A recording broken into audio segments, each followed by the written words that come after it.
Con ustedes he seleccionado algunas nomás de las reflexiones que la lectura de este libro ha suscitado y que creo que repercuten en la experiencia que como peruanos tenemos sobre la Guerra del Pacífico. Creo que es un tema que nos convoca a todos, ¿no? En particular, desde mis intereses y dentro de mi carrera profesional, me voy a concentrar en señalar algunos aportes con los que creo que lo que decimos de ellos contribuye a transformar el ámbito educativo. Todo esto partiendo del interés que tengo por estudiar la enseñanza escolar de la historia y los sentidos del mundo que esta enseñanza reproduce. En otras palabras, por mi interés por estudiar el rol que tiene la enseñanza de la historia en formar o no ciudadanos críticos. Lo que decimos de ellos nos brinda una suerte de historia de la historia oficial de la Guerra del Pacífico. En él sus autores distinguen el predominio del discurso decimonónico en la historiografía tradicional local y cómo éste ha esencializado la experiencia de la guerra en el binomio víctimas-victimarios. Asimismo, como dicho discurso ha permeado el abordaje de este acontecimiento en la escuela. De un lado, Parodi encuentra en la versión de Basadre la cantera con la cual se ha forjado la narrativa oficial y el consecuente imaginario nacional sobre la Guerra del Pacífico. De esta cantera se desprendería también el discurso de la enseñanza escolar de esta guerra. Chaupis, por su lado, hace una revisión de la historiografía peruana sobre la Guerra del Pacífico, haciendo énfasis en propuestas canónicas como la de Mariano Felipe Pasoldán y en transformaciones radicales que trajo la nueva historia o el giro historiográfico. Asimismo, lleva a cabo un estudio comparativo entre dos editoriales privadas, Santillana y Norma, para visibilizar hasta qué punto sus enfoques favorecen o no la integración de Perú y Chile. Como señala Parodi en la introducción a este libro, este es un análisis con un esfuerzo por reconstruir la relación de ambos países, poniendo luz en la historia larga y común. En ese sentido, este proyecto apuesta por la integración binacional y pasa por desentrañar los discursos e imaginarios con que se representan al Perú y a Chile a la sombra de la Guerra del Pacífico. Ambos autores coinciden en que el abordaje oficial de esta guerra en el abordaje de la guerra pervive la ideología nacionalista del siglo XIX, esto es, la necesidad por consolidar la Guerra del Pacífico como símbolo unificador que permita construir la idea de nación mediante la exaltación y la conmemoración de los héroes.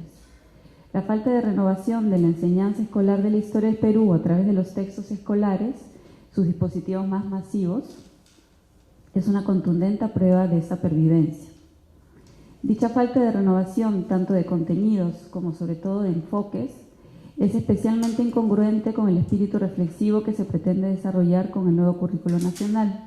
Pero además, y como comentaré más adelante, pienso que la insistencia del sector educativo por representar la Guerra del Pacífico en clave decimonónica resultaría ser una suerte de velo que opaca los verdaderos antagonismos de nuestra sociedad. Las guerras son acontecimientos antagónicos radicales que ponen en escena de manera extrema un sinnúmero de tensiones e intolerancias de la sociedad que la vive. En los textos escolares, las guerras son un momento para elaborar explicaciones oficiales sobre heridas, fallas, triunfos, afectos y transformaciones sociales. Son relatos con un peso histórico contundente y una narrativa especialmente intensa. Este entramado discursivo construye sentidos comunes que funcionan como referentes de la comunidad imaginada. Como sostiene Zygmunt Bauman, el sentido común es un acuerdo que facilita la vida en colectivo, ya que gracias a él es posible que muchas personas se expliquen cómo y por qué ocurren ciertos eventos.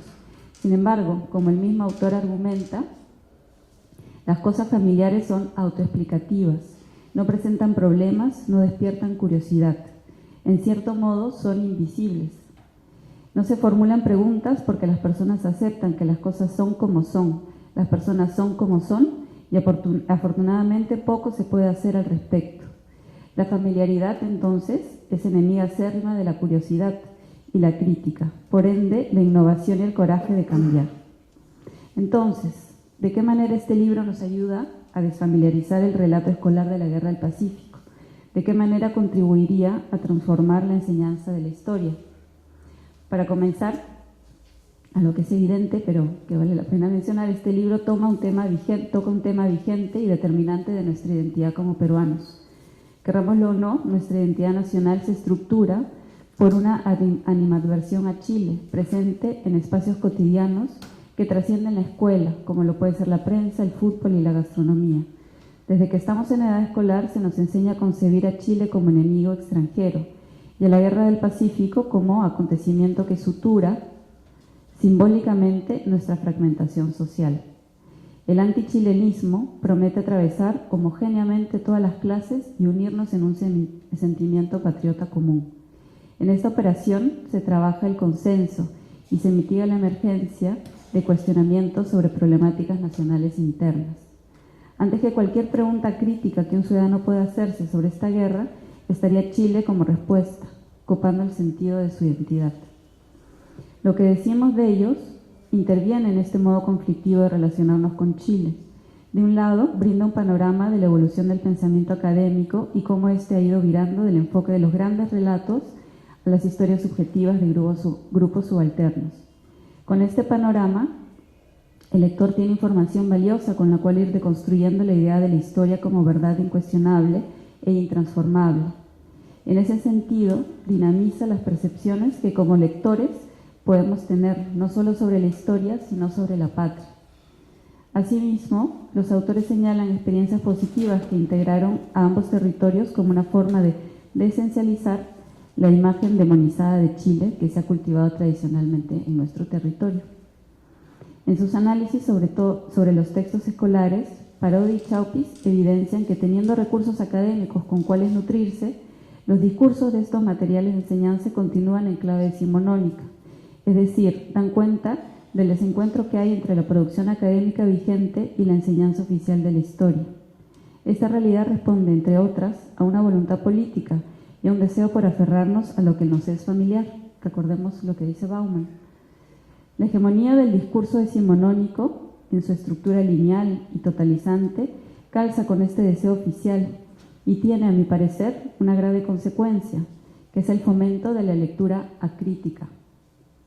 Con este modo de lectura, la información es consumida y los sentidos comunes reproducidos. Por el contrario, una apuesta por una lectura crítica generaría una conciencia del otro y desnaturalizaría estereotipos. Creo que lo que decimos de ellos es una apuesta por la integración binacional, como afirman sus autores, pero también por experimentar una historia conflictiva de otro modo. En ese sentido, se suman los esfuerzos por transformar los sentidos comunes sobre la historia y su enseñanza escolar. Este libro nos brinda evidencias para relacionarnos con la historia como construcción y no verdad incuestionable. Permite entender que el pensamiento nacional es transformable y puede serlo. La recomendación de ambos autores de desarrollar lugares de memoria permitiría humanizar la guerra y complejizar su interiorización. Aplicado en la escuela, podría significar un acercamiento más empático entre los escolares y docentes con la historia y su entorno presente. Sin embargo, pienso que no debemos dejar de preguntarnos por qué no hemos podido renovar ese discurso decimonónico, que nos ata a la interpretación casi gozosa de la relación víctima-victimario de este relato que se repite generación tras generación, y que del nosotros nacional peruano vela como velo, este discurso sobre la guerra. Este año sustenté mi tesis de maestría en estudios culturales. En ella estudié la representación de 3 guerras en textos escolares: la independencia, la guerra del Pacífico y la violencia política. En el caso de la guerra del Pacífico, quise entender esa herida nacional que está tan presente en el espacio público, ¿no? Y cómo este es un síntoma de algo que reprimimos como nación. Encontré, como los autores de lo que decimos de ellos, que el discurso del texto escolar no ha cambiado mucho en comparación a lo que, por ejemplo, escribe Pons Muso, pero que además vela un racismo interno. Los relatos que estudié de la editorial Santillán SM se distinguen por inculcar el goce por las oportunidades perdidas, es decir, aquello que nunca alcanzamos ser, y por validar una lectura racializada de nación.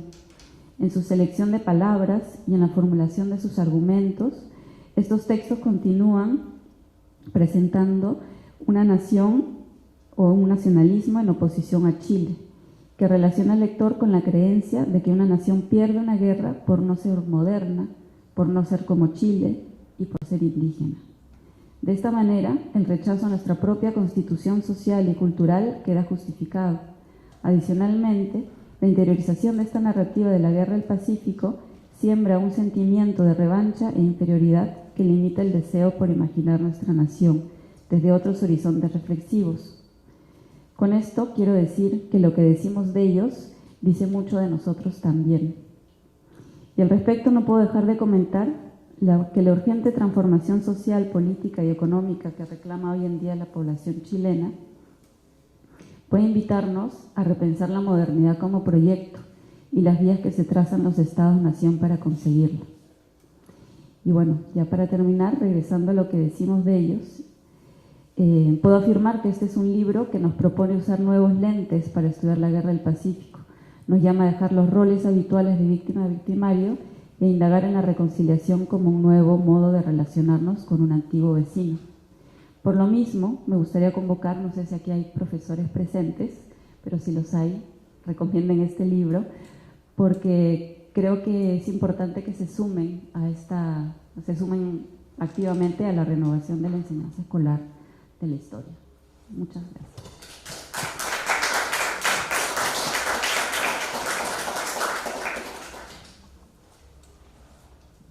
Muchas gracias. Muy buenas noches.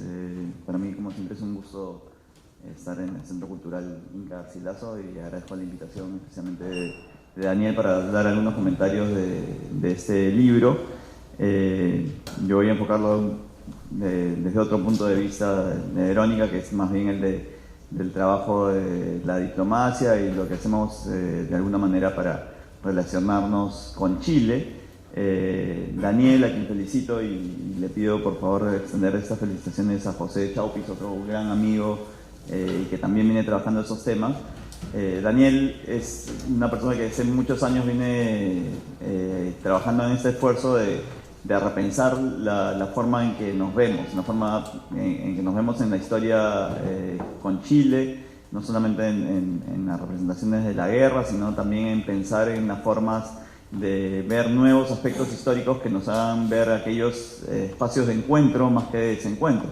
Uno de los libros que siempre recomendaba cuando a mí me tocó trabajar en Chile, que me tocó trabajar 2 años y medio, estuve como agregado cultural y agregado de prensa en Santiago, era Las historias que nos unen, que es una forma de ver la historia entre Perú y Chile como una historia que también tiene encuentros, más allá de los episodios dramáticos que por supuesto han marcado nuestra historia, y ver sobre la base de estos encuentros históricos cómo podemos mirar hacia adelante como vecinos que somos y seguramente seremos por mucho tiempo, y por razones que creo que están de más mencionarlas, pero que de alguna manera Verónica las ha dicho al final de su texto. En realidad los problemas que enfrentamos países como el Perú y Chile son problemas que afectan a nuestra ciudadanía de manera muy similar.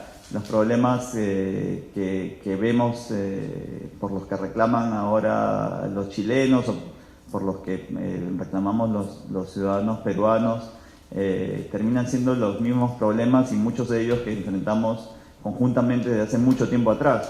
Y cuando uno va y cuando uno encuentra más allá de los colegas diplomáticos, sino cuando uno empieza a conversar con la gente, cosa que tenía que hacer no solo por trabajo, sino porque me parecía parte de la comprensión que debemos tener dos sociedades vecinas y amigas, era ver cómo que en el diálogo personal que teníamos éramos mucho más parecidos de lo que nos hace pensar a veces la historia, o la historia que nos hacen tratar de entender, o la historia que, como en este libro lo que decimos de ellos, creo que queda bien claro, ¿no?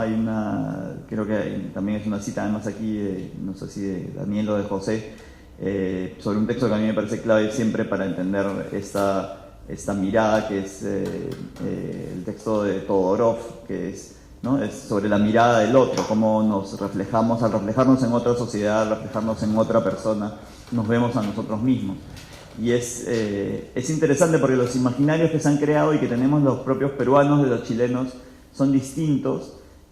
Cada uno ha enfatizado distintos problemas desde su formación de Estado-Nación, cada uno se ve reflejado de manera competitiva seguramente siempre en el otro, pero es siempre bien interesante ver que cuando uno empieza a conversar y uno empieza a hurgar y uno empieza a verse en el reflejo del otro, ya viviendo en esa otra sociedad, como le toca a los chilenos que viven aquí, como nos ha tocado a muchos peruanos que vivimos en Chile, y sobre todo a los peruanos, que son más de 200.000 peruanos, digamos, migrantes que se han ido a vivir y que viven ahora en Santiago de Chile, y probablemente quizás 300.000 en general en todo ese territorio, es ver cómo ellos se incorporan a una sociedad que tiene los mismos problemas y carencias, que es algo que muchas veces uno, mirándose en esta competencia que, como decía, veíamos de manera distinta.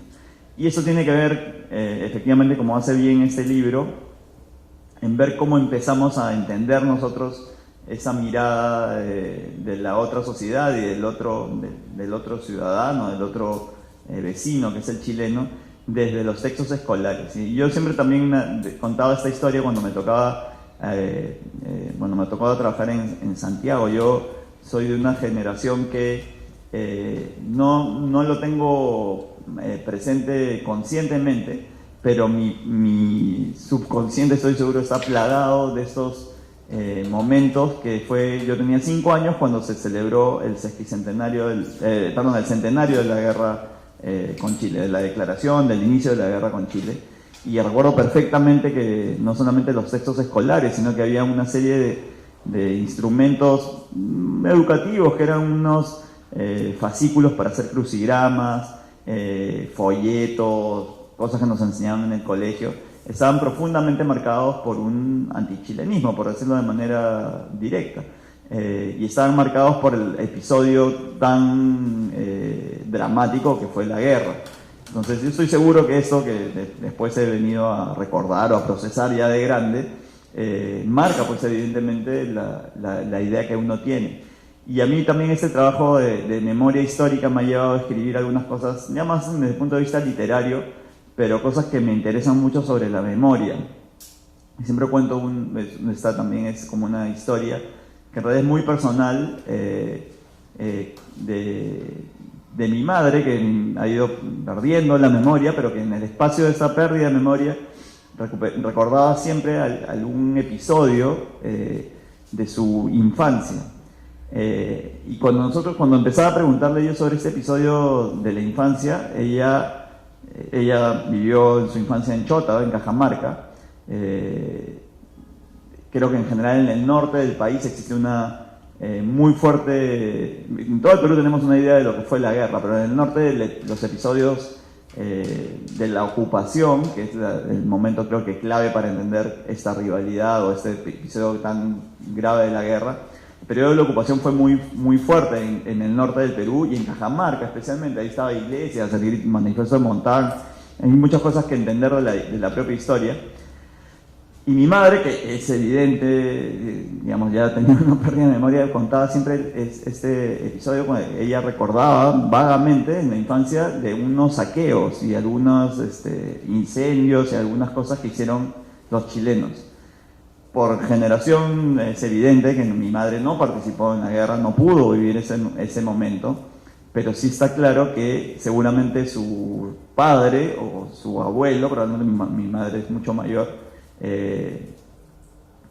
digamos, generacionalmente podría haber sido más bien mi abuelo, mis abuelas, ¿no? Tienen este episodio que forma parte de una memoria que se convirtió en una memoria histórica que fue trasladándose de generación en generación.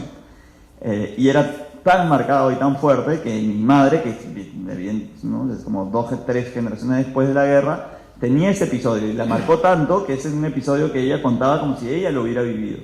Entonces este tema de la memoria, que también de alguna manera está reflejado aquí, me parece importante, porque uno no se va dando cuenta de eso sino hasta mucho tiempo después. Y participé también en algunas cosas que creo que Daniel también ha estado de alguna manera pues involucrado en varios de los viajes que ha hecho a Chile, tratar de entender en el libro qué es lo que dicen de nosotros, ¿no? De cómo se ve también la historia desde Chile y cómo la representan y cómo la reflejan. Y es muy interesante porque yo tuve la suerte de participar como como en mi trabajo diplomático, en algunas actividades que lo que hacían era justamente eso, ver de qué manera podíamos repensar un poquito esos roles, porque así como nosotros celebramos el 8 de octubre y hay un niño que se disfraza de Grau y otros que se disfrazan, ¿no?, para celebrar, conmemorar el combate de Angamos, ellos hacen lo mismo por el combate de Iquique, el 21 de mayo, que es la fecha que ellos celebran y que para ellos es como Angamos, es la derrota y es la muerte de Prat, el gran héroe marítimo como nuestro Grau es Prat. Entonces ellos tienen las mismas representaciones de la guerra, al revés, casi que un reflejo, ¿no? Un espejo, como mirarse ahí. Entonces la celebración de ellos es también, o el niño se disfraza de Prat. Entonces en un colegio de la parte de Recoleta, la Recoleta es una comuna, un distrito en Santiago donde hay gran cantidad de peruanos. La comunidad peruana está sobre todo en las comunas de Recoleta e Independencia.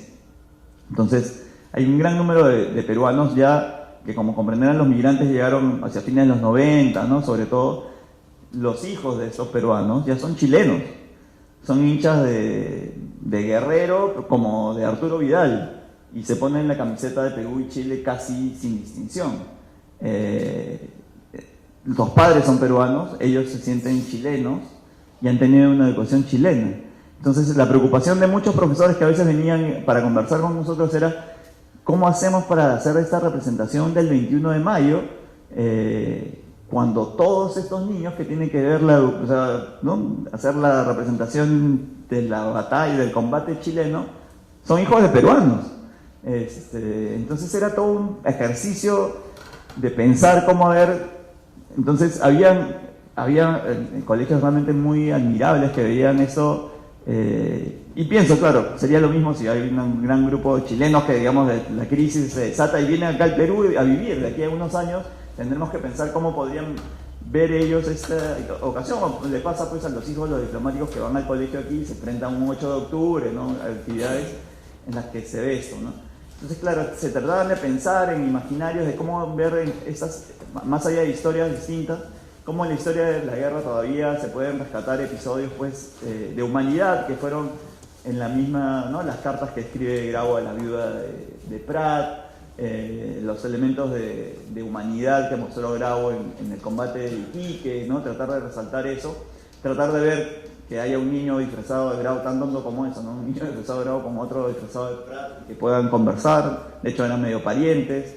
Y he participado pues en actividades tan bonitas como en la inauguración de un mural, por ejemplo, con motivos peruanos en un colegio en Recoleta, ¿no?, que lo que buscaba era que los niños chilenos vieran la parte tan positiva de la historia peruana y se vieran reflejada una historia distinta, que es la que normalmente se concentra en un episodio histórico, que es el de la guerra, que es absurdo, ¿no? Cómo no ver y cómo no conocer en Chile esa mirada, además pues toda la cultura, nuestra gastronomía, nuestros complejos arqueológicos, Machu Picchu. Entonces cómo hacer que los niños pinten un mural en el que se entiendan mejor lo que es el Perú, y era pintado además por niños chilenos hijos de peruanos, ¿no?, niños peruanos chilenos, como les digo, y esa era nuestra confianza, y de verdad que lo veíamos así, sobre todo en los padres y en los propios niños. Ya veían la historia, o tenían una conversación mucho más difícil, más compleja, mejor dicho, de la historia. Era más difícil para los profesores contar esa historia, pero era muy importante, ¿no? Entonces, creo que ese libro es importante, sobre todo porque, claro, de una revisión, como decía Verónica también, se ve que no ha cambiado tanto la historia. O sea, pese a que la historiografía sí ha evolucionado, el manual de texto sigue siendo poco amigable o poco inteligente, digamos, para reflejar esos momentos, digamos, para complejizar un poco la historia. Y por los niños, digamos, volviendo a ese ejemplo que ponía de mí mismo, son mucho más inteligentes y se quedan mucho más, porque la memoria se va formando desde ese momento, y lo que a uno le queda recién se da cuenta, bueno, cuántos años después, ¿no? Entonces todo este antichilenismo que de alguna manera se fomenta, y que es inevitable porque somos vecinos y seremos competencia, y pasa lo mismo con otros países. O sea, no es que vayamos a hacer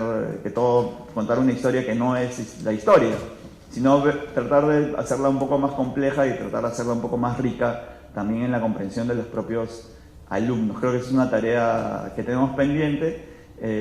Para ver la parte positiva, creo que de alguna manera el trabajo de Daniel, de José, de mucha gente que hace que está en este empeño hace tanto tiempo, ha dado frutos de alguna manera en el trabajo diplomático. Nosotros hace poco, como saben, bueno, efectivamente, como decía además Ula en la presentación, estamos próximos a celebrar el Bicentenario y hay muchos esfuerzos que van en ese sentido de encontrar además estas historias que nos unen, y una de esas es la conmemoración, la celebración, el rescate de la figura histórica de Bernardo Higgins. El próximo año se celebran los 200 años del desembarco en Paracas, de la Escuadra Libertadora. Entonces hay muchos momentos que ya estamos pensando las diplomacias peruana y chilena de encontrar. Se ha formado un grupo de trabajo, una especie de comisión binacional ¿no?, entre peruanos y chilenos, como para empezar a ver qué temas podríamos poner de relieve para también contar una historia más amplia y ver la historia de una perspectiva un poco más inteligente, mirando además a futuro. Y sobre la base de eso han quedado dos cosas. Un encuentro que ya hubo además y que creo que fue bastante positivo, por lo que yo participé en una parte del encuentro, pero no en todo, pero sí un encuentro primero entre autoridades educativas de ambos países. Además de la parte cultural, participaron, digamos, representantes de los ministerios de educación, cuya tarea era conocerse y empezar a ver de qué manera podían construir que es el mensaje, creo, del libro, ¿no? Tratar de encontrar, más allá de la historia en cada uno de los países, encontrar algunos mensajes comunes que podamos compartir. Y la otra, que es más importante desde el punto de vista diplomático, digamos, o nos afecta más a los que hacemos la diplomacia, es que es una comisión de prospectiva, porque si hay algo que tenemos que ver, como decía al principio, es digamos, la importancia de esto no solamente entender que tenemos una historia más compleja, sino que tenemos un futuro compartido, común, como el que tenemos además, por supuesto, con Bolivia, con Ecuador, con Colombia, con los países vecinos y con digamos, los países de la región. Pero con Chile específicamente, en una frontera que es riquísima en encuentros, en una frontera entre Tacna y Arica que tiene la mayor cantidad de pasos, la frontera con mayor movilidad en la región, creo, en general, más allá del ser sol entre Perú y Chile. Son 7 millones de pasos que hay cada año. Los ariqueños cruzan a Tacna como si no hubiera frontera normalmente. Se está mejorando mucho el sistema integrado para que el paso fronterizo sea cada vez más sencillo. Digamos, hay cosas que nos hacen ver y que nos hacen pensar a nosotros también que poco a poco, con algunos pasos, y gracias a personas como Daniel o como José, que se dan el trabajo de hacer trabajos como poco a poco vamos pensando también en una nueva visión. Yo soy además un convencido que, claro, así como mi generación creció con esto del centenario, las nuevas generaciones probablemente no tengan eso tan marcado. Estoy casi convencido de que es así, que las nuevas generaciones más jóvenes ya no tienen estos esos traumas históricos, pese a que en la educación siguen estando ahí. Y bueno, es como decía, una cosa que creo que vale la pena ayudar, así que nada, invito a todos a leer, por supuesto, el libro, a adquirirlo, que nunca está más, y a comprarlo, a leerlo, a revisarlo y a ver de qué manera nos ayuda, más allá del que estemos o no en el aspecto específico del trabajo entre Perú y Chile o en el aspecto educativo, a siempre ver la historia como una mirada más crítica de la que siempre tenemos, ¿no? Así que muchas gracias.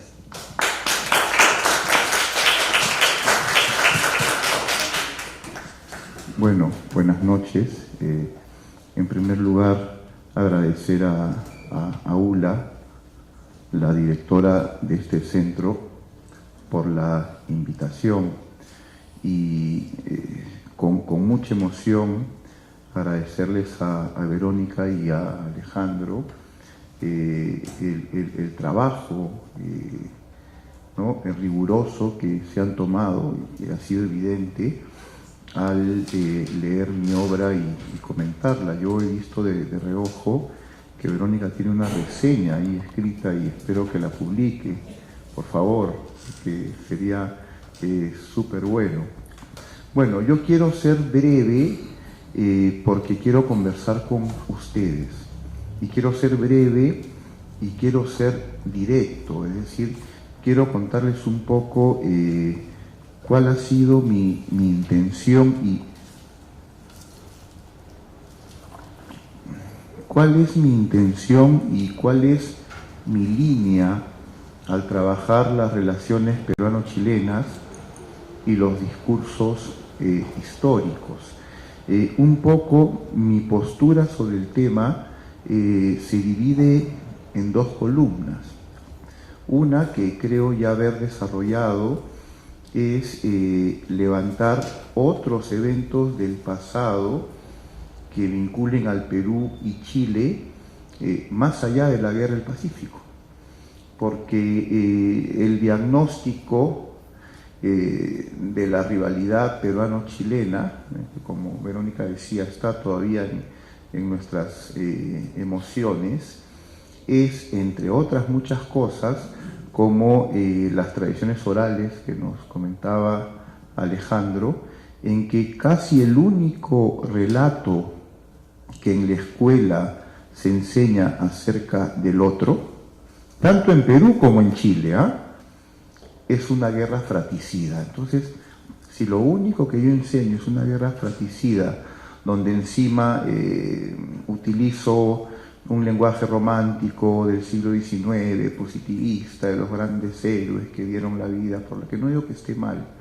pero si eso es lo único que yo ofrezco en la escuela, voy a sacar pues generaciones de antichilenos y también generaciones de antiperuanos, ¿no? O si no antiperuanos, porque los roles son distintos, porque el Perú perdió y Chile ganó, pero sí de ciudadanos chilenos muy poco empáticos con cómo vivió el Perú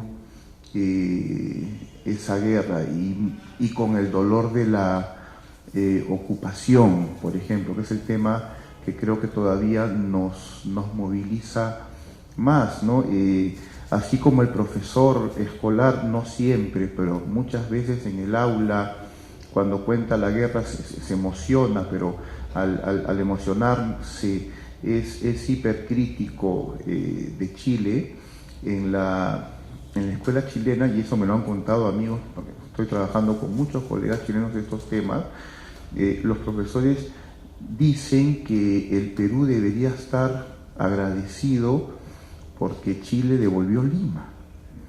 O sea, ¿cuál era la intención? Quedarse con todo el país. Entonces, si ese es el discurso, ¿cómo vamos a generar empatía? No digo que una parte se someta a la otra, no digo que una parte acepte completamente la razón de la otra, ni viceversa. De hecho, ya hay que ser justos, las causas de la Guerra del Pacífico son discutibles. O sea, hay errores del Estado peruano, como por ejemplo la firma del Tratado Secreto de 1873. Es decir, si es que en nuestro discurso decimos que Chile utilizó el impuesto de los 10 centavos, el Tratado del 73, como pretextos para la guerra, bueno, lo cierto es que nosotros les dimos esos pretextos también. Entonces, las causas son bien complejas, ¿no? Pero sí empatía con el otro, es decir, con cómo mi vecino vivió el hecho de que yo lo haya invadido. Pero vuelvo a mi idea de las dos columnas, ¿no? La primera columna es, no es solamente una guerra, ¿no? Inclusive la Declaración de Santiago de 1952, que nos llevó a la Corte de la Haya, fue una declaración de gran unidad, no solo binacional, sino trinacional, porque participa también el Ecuador y nos unimos los tres países, ¿no es cierto?, en contra de la depredación de las flotas grandes, pues, de Aristóteles Onassis y tal, y logramos mucho, y de ahí que el tema de las 200 millas llega a la Convención del Mar, y como ese hay una serie de eventos en lo social, en lo cultural, en lo deportivo, en lo militar también, y no solamente la presencia de O'Higgins, sino la guerra con España. O sea, hubo una alianza peruano-chilena, hubo una alianza militar peruano-chilena, y que tuvo como quizás punto culminante el hecho de que Miguel Grau y Arturo Prat luchen juntos en el combate de Actao, ¿no? Entonces, y luego, curiosamente, ambos mueren en la cubierta del Huáscar. Entonces, mi primera columna, levantar otros acontecimientos, no quedarnos solo con o sea, abrir la cancha, para hablar en términos coloquiales. Pero mi segunda columna es no obviar los temas difíciles. O sea, los temas difíciles, los temas que atañen estos sentimientos, las razones o sin razones que hacen que en la guerra, en las redes sociales existan grupos de interés, muchísimos, decenas, sobre la guerra del Pacífico, en donde da la impresión de que esta guerra se sigue librando. Da la impresión que Alfonso Ugarte salta 1 y 1000 veces por el morro, que Arturo Prat salta 1 y 1000 veces hasta la eternidad a la cubierta del monitor Huáscar. Entonces, hay una dimensión en el cual la guerra no ha terminado en el corazón de muchos peruanos y también de muchos chilenos. Entonces, no se trata, y ese es mi punto de vista, de reemplazar los acontecimientos difíciles por más bien los acontecimientos, las historias que nos unen. O sea, no es reemplazar los acontecimientos que supusieron sufrimiento con las historias que nos unen. Es trabajar ambas cosas.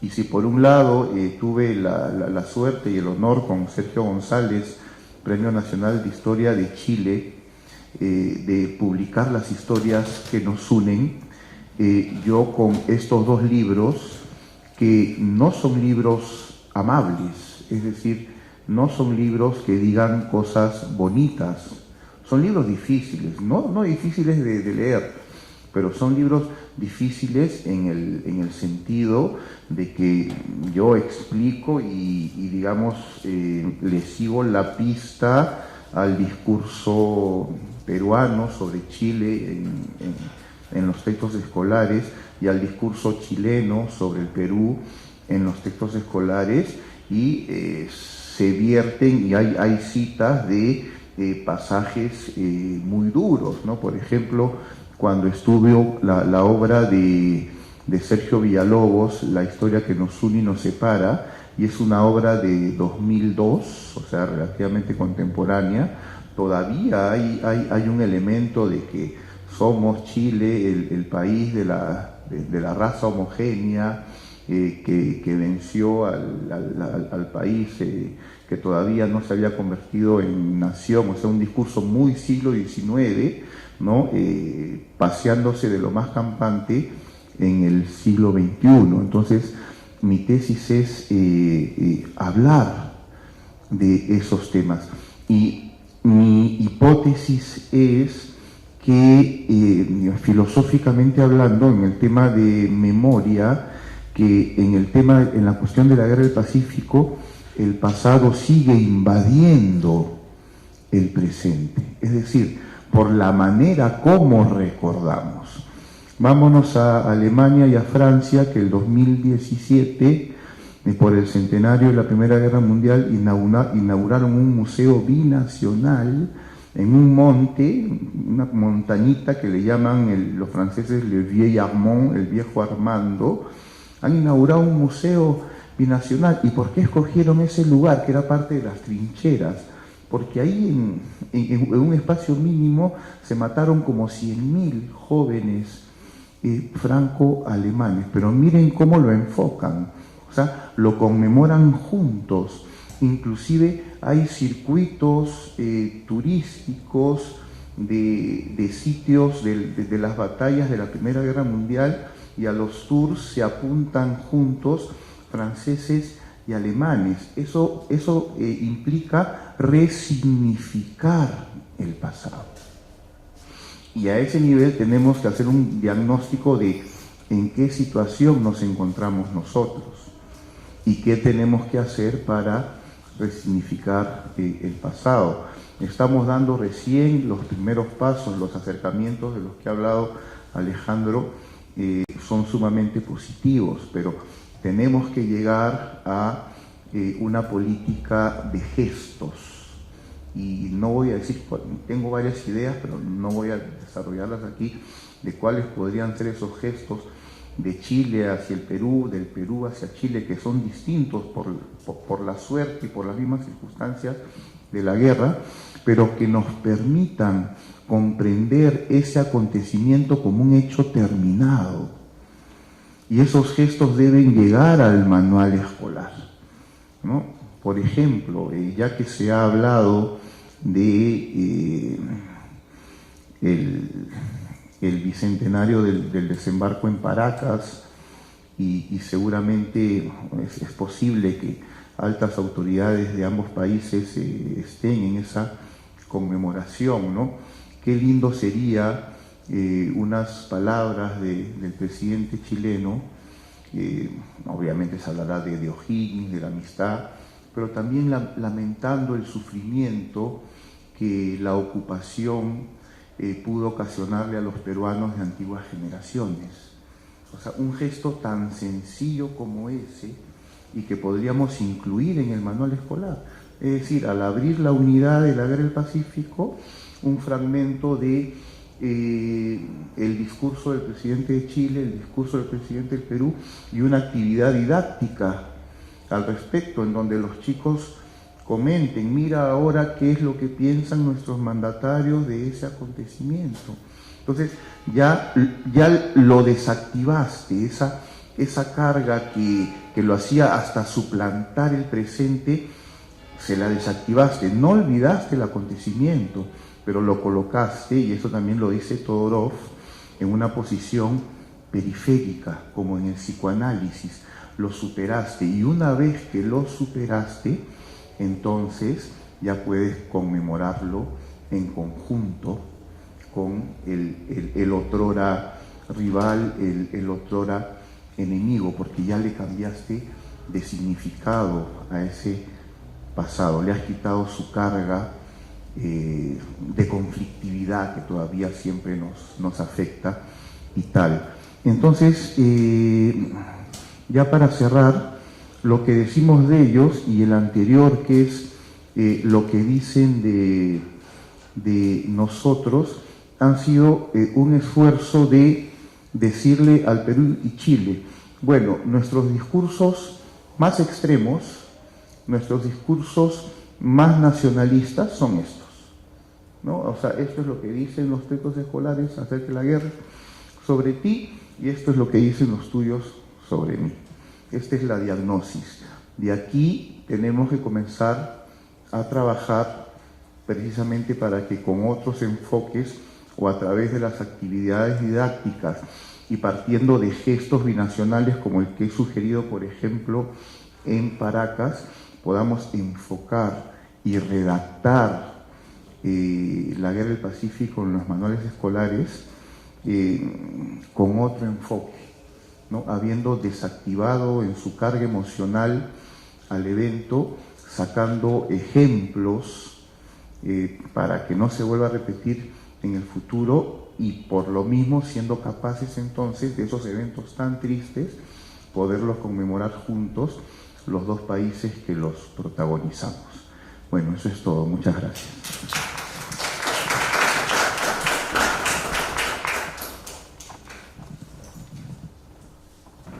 Como dijo Daniel, él también está acá justamente para aprovechar el tiempo que aún tenemos, que son unos 15 minutos, para poder responder algunas preguntas, comentarios cortos, para que varias personas puedan participar. Entonces, si alguien quisiera dirigirle a Daniel o a alguno de los presentadores alguna pregunta, estamos acá para eso. Muchas gracias, buenas noches. Justo, ya que usted habló sobre el Tratado Secreto de 1873 que firmó el Perú con Bolivia y devino después en la guerra, ¿no?, llamada del Pacífico, o del Guano y del Salitre. Bueno, también años más atrás, en la Confederación Perú-Boliviana también fue contra Chile. Siempre Perú con Bolivia íbamos y Chile que siempre nos tocaba como antagonista, como rival, se puede decir, ¿no?, por diversos motivos, ¿no? ¿Qué puede conllevar esto de la Confederación Perú-Boliviana? Y también para don Alejandro, creo que durante su gestión, que fue titular de la biblioteca, hubo una devolución, ¿no?, de textos por parte de Chile. Si esas gestiones fueron engorrosas o dinámicas. Gracias.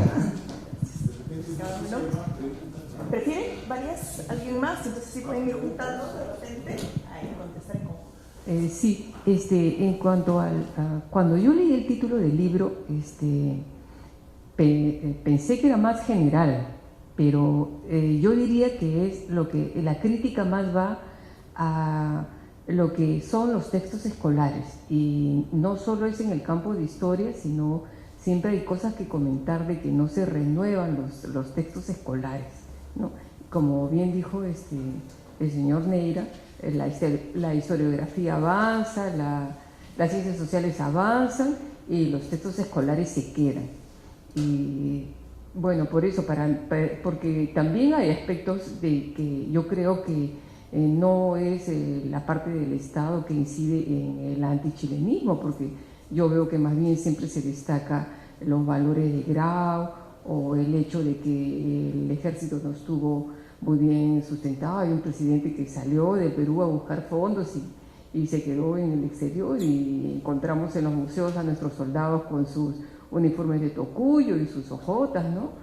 Entonces, no solo miramos a que Chile es el culpable de todo, sino que nosotros mismos, como Estado, no hemos sabido sostener un buen ejército. Y a la señorita Verónica, ella mencionó sobre el tema actual de Chile y la modernidad. Entonces quería que nos explique un poco más a qué se refiere con modernidad y cuáles son las fallas en la búsqueda de la modernidad. De repente alguien más, y así ya pasamos a las respuestas, o vemos si nos alcanza el tiempo después, si es que hay alguna otra pregunta adicional. Entonces, no sé quién quisiera, Daniel o Alejandro, tú corto respecto a los libros de repente. Ahí está el otro micrito. Ahí está el otro.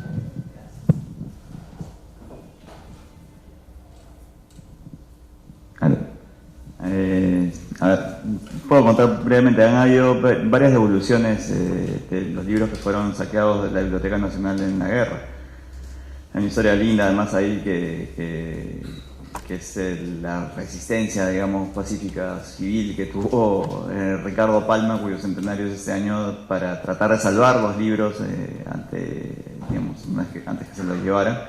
Y a él mismo, en su función de director de la biblioteca, le cupo la primera devolución. En realidad él era muy conocido a nivel internacional, a nivel americano, y él usó todas sus gestiones para recuperar libros, para rehacer la Biblioteca Nacional. Y pocos lo saben, pero efectivamente entre estos primeros libros recuperados vinieron libros de Chile. Porque él era amigo del presidente de Santa María. Ricardo Palma alguna vez estuvo exiliado en Chile y él vivió ahí entre Valparaíso y Santiago, y en el año 53, 54, si no me equivoco, por ahí. Entonces tenía amigos en Chile y digamos, usó esas amistades como las de muchos escritores y autoridades para recuperar libros. Él fue el primero que hizo esta primera recuperación de libros de la Biblioteca Nacional. Nadie va a poder estar seguro nunca de cuántos fueron los libros que se llevaron. Algunos hablan de 50.000. Lo cierto es que no había un catálogo. En esa época las bibliotecas funcionaban de manera muy distinta. Eran muchos entre libros, pero también muchos hojas sueltas, foliadas recién. Entonces, pasamos muchos años ya efectivamente, bueno, además muchos de estos libros, lamentablemente, en la trágica historia de nuestra biblioteca, fueron quemados en el incendio de 1943. Entonces ya esta nueva biblioteca también perdió otros libros. Pero lo cierto es que en el año 2000, entre 2005 y 2006, hubo una serie de gestiones y hubo una primera devolución de alrededor de 3.200.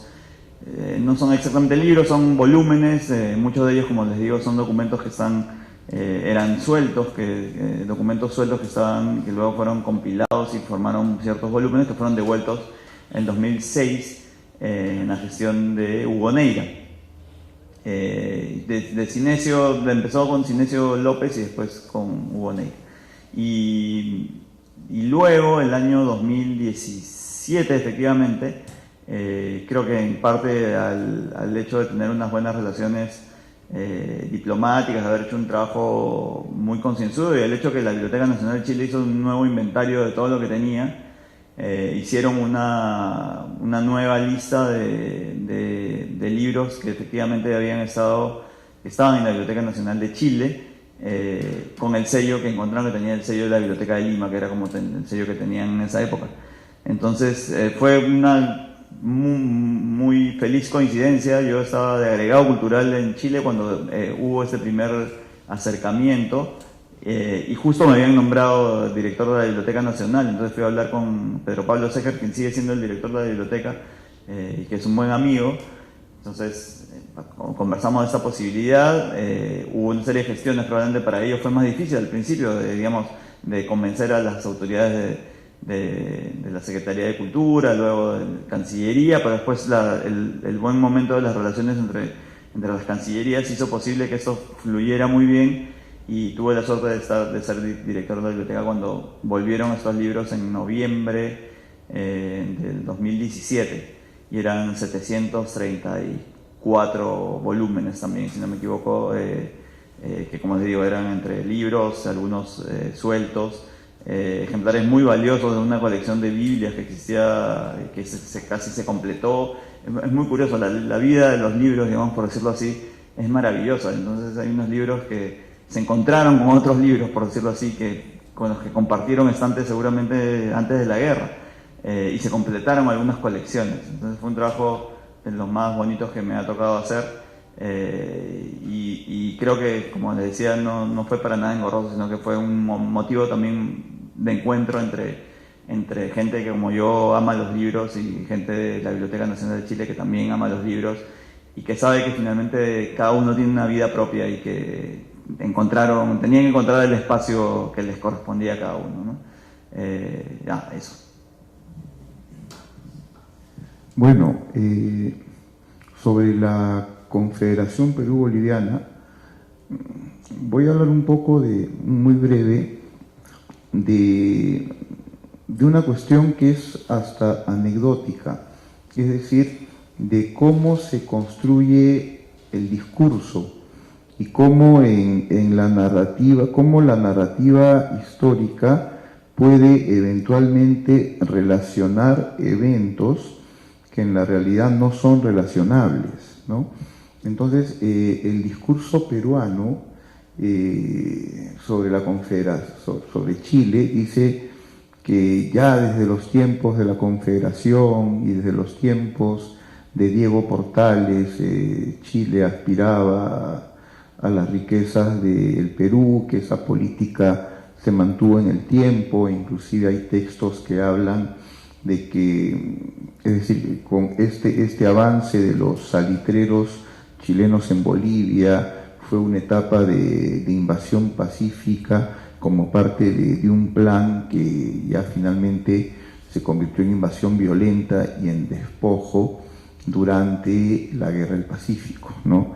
Lo cual es bien difícil de demostrar, porque al menos desde mi punto de vista, la Gran Depresión Mundial de 1873 es la que genera la coyuntura de la guerra. Es decir, los tres países voltean a ver de qué manera obtienen recursos para paliar esa crisis que que fue, digamos, el antecedente de la Gran Depresión Mundial del 29. O sea, la Gran Depresión Mundial del 873 es la bolsa de Londres, cuando Londres era la primera potencia, ¿de acuerdo? Entonces fue muy fuerte, cayeron el precio de las materias primas, cayó por supuesto el precio del guano, Dreyfus tuvo problemas para cumplir con sus compromisos con el Perú. Entonces, haciendo un poquito de ucronía, o sea, ¿qué hubiese pasado si no había Gran Depresión de 1873? Hubiese habido guerra, pero en el relato, en el discurso, unimos, ¿no? Discursivamente, ¿para qué? Para construir la imagen del enemigo, de un enemigo siempre codiciando las riquezas del país, ¿no? Y así se relaciona la Confederación con la guerra. Lo más curioso es que en Chile el discurso es el mismo pero invertido. O sea, el discurso en los manuales escolares chilenos es, ya ven, o sea, desde la Confederación Perú-Boliviana, Perú y Bolivia se confabularon en contra de Chile, y Perú y Bolivia siempre envidiaron a Chile y siempre quisieron atacar a Chile, y el tratado secreto, que me parece que fue bastante torpe, de 1873, es la prueba. El Tratado de la Alianza Perú-Boliviana es la prueba, ¿no es cierto?, de que el Perú y Bolivia han sido dos potencias recelosas y siempre conspiradoras en contra de Chile. Entonces, hay una suerte, o sea, los dos discursos han construido una suerte de teoría de la conspiración, ¿no? Relacionando la Confederación Perú-Boliviana con un acontecimiento que se produjo 40 años después. Algunos textos escolares sostienen que desde ahí Chile se venía preparando para la guerra. O sea, ningún país se prepara 40 años para una guerra. En 40 años el armamento que compraste hace 40 años ya es obsoleto, me dejo entender, pero sin embargo te encuentras con esas con esas construcciones discursivas. Si se quiere, respecto de la visión del Perú, en efecto, en este libro, lo que decimos de ellos no trata solo de lo que decimos de ellos, sino también de lo que decimos de nosotros. El primer capítulo, que es un análisis de la obra de Jorge Basadre, se titula La República Frustrada y el Enemigo Perverso, ¿no? Y de hecho, la representación que hace Basadre del Perú, del primer Perú independiente, digamos desde la independencia hasta la Guerra del Pacífico, es hipercrítica. Y es hipercrítica también en los manuales escolares, al punto que yo he señalado alguna vez que nuestro discurso oficial sobre los primeros 50 años de vida republicana entre la independencia y la Guerra del Pacífico es una historia autoflagelante, ¿no? Y ojo que en el aula yo he sido maestro de escuela 8 años, hace 2 décadas, es cierto, pero claro, era contarles que la época del caudillismo militar fue terrible, fue un caos, fue una anarquía, después contarles que el guano fue un despilfarro, que la corrupción, que todo lo demás, y que por consiguiente llegamos quebrados a la guerra, y entonces en la guerra obviamente peleamos como jotas por todo lo mal que hicimos antes, y que uno acaba, Dios mío, ¿no? Y yo no estoy negando estos acontecimientos, pero claro, tenemos una narrativa histórica lineal, una narrativa histórica que trata básicamente del gobierno, todavía con un sesgo positivista, que trata del gobierno, de las políticas y tal, y todavía no hemos abierto más la cancha para que entren aspectos sociales, aspectos culturales, que por cierto el mismo Basadre en su obra documental, La historia de la República del Perú, él tiene, en todos sus capítulos tiene parte cultural, parte social, los principales eventos, etcétera, ¿no? Entonces, eso, y este libro ataca también ese problema, una historia, la enseñanza de una historia demasiado autocrítica, en donde los hechos positivos son más bien escasos, y en donde el chico, el estudiante, es decir, se encuentra, tiene que asimilar una autorrepresentación del país bastante dura, bastante hostil consigo misma, y finalmente siempre son discursos, siempre son formas de verlos, ¿no? Yo en este tema soy más bien posmoderno, no creo en verdades históricas, entonces sí podríamos hacer algo por una historia más plural, una historia que se salga de lo político, y una historia menos autoflagelante. Quería, como último comentario, bueno, además de aprovechar para felicitar a Alejandro por la devolución de los libros, pero a propósito de lo que venía comentando, de los gestos binacionales que nos pueden hacer comprender que la guerra es un pasado que definitivamente ya concluyó y que ahora debe comenzar a cumplir una función más bien patrimonial, más bien museológica. Pues la devolución de los libros por parte de Chile es hasta ahora el gesto más potente que se ha realizado al respecto, y para nada es poca cosa. Es decir, Alejandro y yo conocemos Chile, tenemos amigos en Chile, es decir, hemos encontrado sí empatía, pero en Chile también hay un discurso duro, un discurso oficial duro sobre la guerra, un discurso muy autocomplaciente consigo mismo. Entonces, no se piense que es necesariamente fácil para las autoridades chilenas tomar decisiones como esta, que finalmente implica reconocer que bueno, que sustraje los libros y reparar este daño devolviéndolo.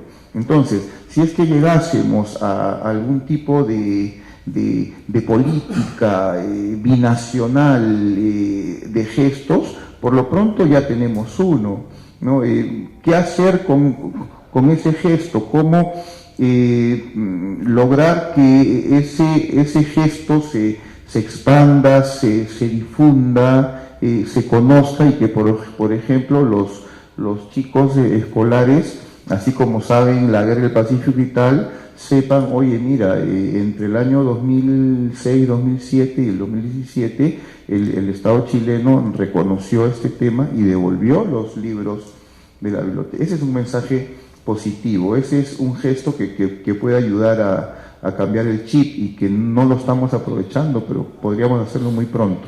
Por mi parte es todo. Bueno, para responder a su pregunta, yo quise traer a comentar lo que está viviendo hoy en día Chile, porque me corregirán los historiadores, pero básicamente desde la Guerra del Pacífico Chile ha sido un modelo de éxito económico a seguir, que se ha traducido en una relación competitiva, de revancha, ¿no? Que saca a veces lo peor de uno aquí en el Perú. Y justamente hoy en día, hace pocas semanas, pocos días, ese modelo económico está puesto en cuestión por la gran población chilena. Entonces, mi idea de justamente también renovar nuestra relación o el modo en el que percibimos a Chile es dejar de tratar de simplemente emular o replicar modelos económicos sin pensar o sin pensar en lo que puede significar para la sociedad, y poder cambiar un poco el modo en el que pensamos qué puede ser el desarrollo, qué puede ser un modelo económico de éxito, porque lo que está probando ser en Chile es que ha generado muchísima desigualdad. Ese proyecto de modernidad, de civilidad, de país civilizado, homogéneo, también trae muchas dificultades a nivel social, muchas desigualdades. Entonces, mi comentario iba por dejar o replantear cómo pensamos a Chile como un modelo solamente de éxito económico, con lo que está hoy en día exigiendo su población. Un cambio drástico que implica una democracia real, no una distribución desigual de dinero, de capital, eso. Creo que habiendo pasado ya la hora de cierre del centro también, digamos, ¿sí? Porque el centro cierra a las 8, son las 8:10. Volverles a agradecer. Daniel, gracias por acceder a la invitación. Gracias, Alejandro, por acompañarnos. Gracias, Verónica, ¿no? Y a ustedes por haber venido. Y sigan nuestras actividades, que siempre son muy diversas. Este fin de mes, el día viernes 29, para no desperdiciar que ustedes están acá, recordarles que el día 29, los últimos viernes de cada mes, tenemos actividades diversas, horario extendido. Ese día no cerramos a las 8, cerramos a las 9, y en esa oportunidad va a haber un concierto de la Orquesta de Cámara de la Universidad Católica a las 7 de la noche, pero antes de eso hay una visita guiada en una exposición que se va a inaugurar un día antes, el día 28 de noviembre, en la sala de abajo, y esa visita guiada va a ser también acompañada por una intérprete de lengua de señas, así que si tienen algún conocido, conocida, o conocen algún colectivo que incluya alguna persona con la discapacidad auditiva, invítenla, porque ese día, esa visita guiada va a contar con el intérprete o la intérprete de lengua de señas para que pueda conocer esa exposición.